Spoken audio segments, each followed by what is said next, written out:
રાજ્યમાં આગામી 4 દિવસ ભારે વરસાદને લઈને કોઈ એલર્ટ નથી। જો કે 6 દિવસ ગાજવીજ સાથે હળવાથી મધ્યમ વરસાદની આગાહી હવામાન વિભાગ દ્વારા કરાઈ છે, જેમાં રાજ્યમાં 21-22 ઓગસ્ટે દક્ષિણ ગુજરાતના નવસારી અને વલસાડ જિલ્લામાં ભારે વરસાદના પગલે યલો એલર્ટ જાહેર કરાયું છે।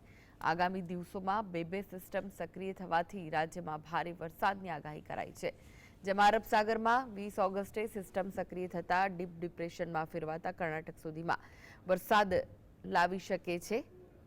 બીજી તરફ બંગાળના ઉપસાગરમાં 25 થી 30 ઓગસ્ટ સુધીમાં સિસ્ટમ સક્રિય થવાથી તેની અસર ગુજરાતમાં જોવા મળશે, જેથી આગામી 3 દિવસ પછી રાજ્યમાં સારો એવો વરસાદ વરસી શકે છે। રાજ્યમાં બે વરસાદી સિસ્ટમ સક્રિય થવાથી ઉત્તર અને મધ્ય ગુજરાતના વિસ્તારોમાં સારો એવો વરસાદ પડી શકે છે। આ ઉપરાંત દક્ષિણ ગુજરાતના ભાગોમાં ભારે વરસાદ પડવાની શક્યતા છે, જ્યારે ગાંધીનગર અને અમદાવાદ સહિત અનેક વિસ્તારોમાં સપ્ટેમ્બરની શરૂઆતથી સારો એવો વરસાદ ખાબકી શકે છે।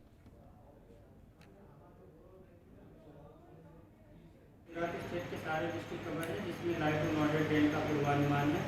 और वार्निंग की बात करेंगे तो डे 5 के लिए हैवी रेनफॉल की वार्निंग और साथ में येलो अलर्ट जारी है। और जो डिस्ट्रिक्ट है जहां पर हैवी रेनफॉल की वार्निंग है वो डिस्ट्रिक्ट है नवसारी, वलसाड़, दमन और दादरा नगर हवेली। और डे 6 के लिए भी नवसारी, वलसाड़, दमन और दादरा नगर हवेली के लिए हैवी रेनफॉल की वार्निंग है और साथ में थंडरस्टॉर्म की वार्निंग है।